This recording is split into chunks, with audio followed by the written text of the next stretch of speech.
يا خاطب الحور الحسان وطالبا لوصالهن بجنة الحيوان أسرع وحث السير جاهدك إنما مسراك هذا ساعة لزمان هي جنة طابت وطاب نعيمها فنعيمها باق وليس بفاني وبناؤها اللبنات من ذهب وأخرى فضة نوعان مختلفان سكانها أهل القيام مع الصيام وطيب الكلمات والإحسان للعبد فيها خيمة من لؤلؤ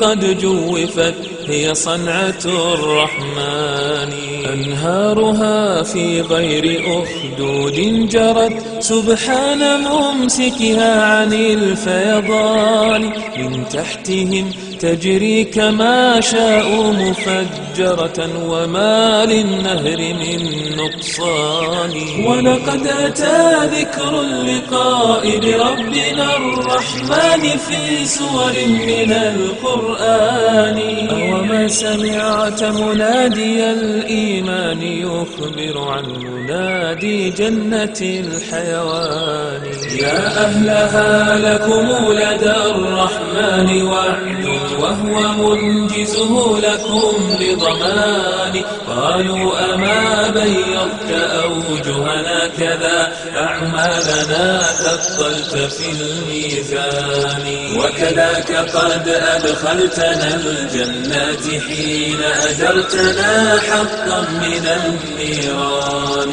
فيقول عندي موعد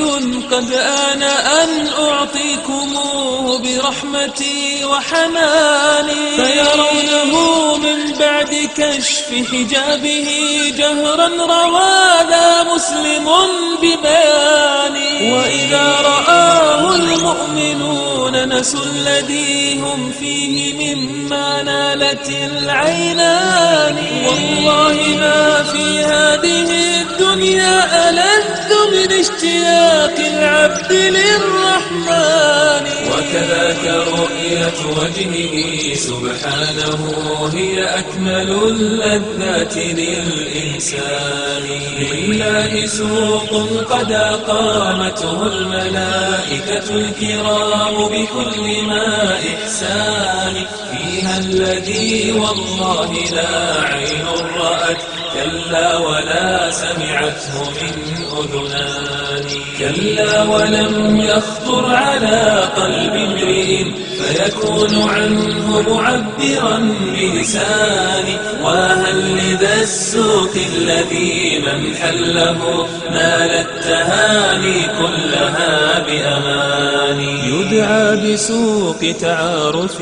ما فيه من صخب ولا غش ولا أيمان هذا وخاتمة النعيم خلودهم أبدا بدار الخلد والرضوان يا رب ثبتنا على الإيمان واجعلنا هداة التائه الحيران وأعزنا بالحق وانصرنا به نصرا عزيزا أنت ذو السلطان وعلى رسولك أفضل الصلوات والتسليم منك وأكمل الرضوان وعلى صحابته جميعا والأولى تبعوهم من بعد بالإحسان يا رب ثبتنا على الإيمان واجعلنا هداة التائه الحيران